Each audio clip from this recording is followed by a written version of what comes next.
Hello, good morning. Today, I kind of want to do a real quick take on something I've been seeing about people asking for the Luna, what they want.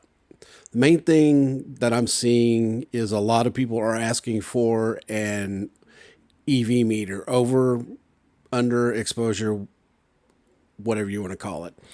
That's all well and good. And with today's technology, it's something that we're used to having in our cameras. I don't know if it ever was in the Osmo line.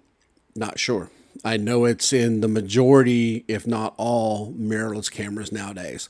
But the one thing that we do have to keep in mind is we didn't have this luxury until sometime in the 60s, going back to film cameras that had them with the needle pointer in it.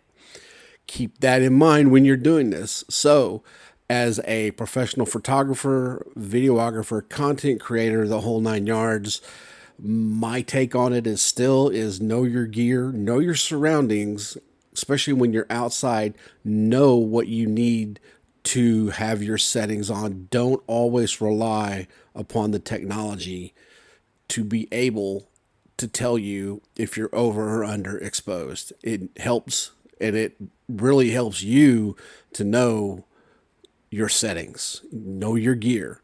Biggest thing is especially if you're filming outside, learn the Sunny 16 rule. I'm not going to explain it. Look it up on YouTube, look it up on Google, whatever.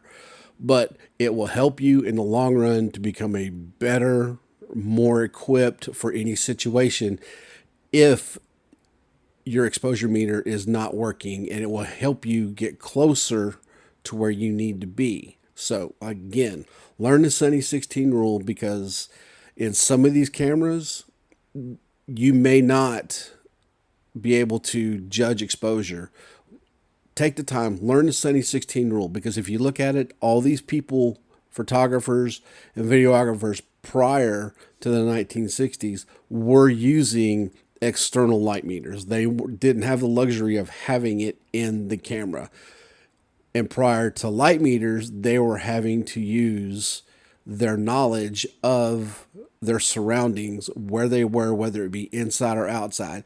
So take the time, learn that, because when I was coming up, I had to learn all these rules, because some of the cameras when I was shooting film didn't have any of these, because I was using some cameras that were predated pre-1960s, and even then some of the meters in them still didn't work or were not as reliable as they are today. And even today, a digital sensor is not going to get you, exactly over or under for perfect exposure, because remember, it's still taking ambient readings and will also depend on where you set for your exposure in your camera. Like I said again, you have to know your surroundings for what you're doing, and be for anything, whether it handheld action cameras, if they have them, which I have not seen any of action cameras I've had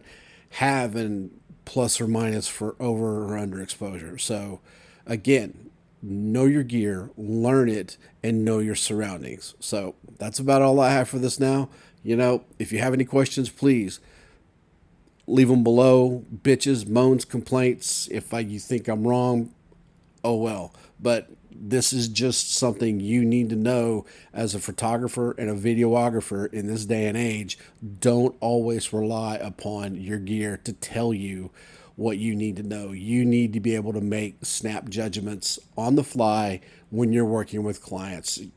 They're not going to want to hear, oh, my gear is not working right. That's the last thing a paying client wants to hear. So again, take this for what it's worth for somebody with almost 20 years of experience of doing this, and apply it. Learn the Sunny 16 rule. And until the next one, have a good day.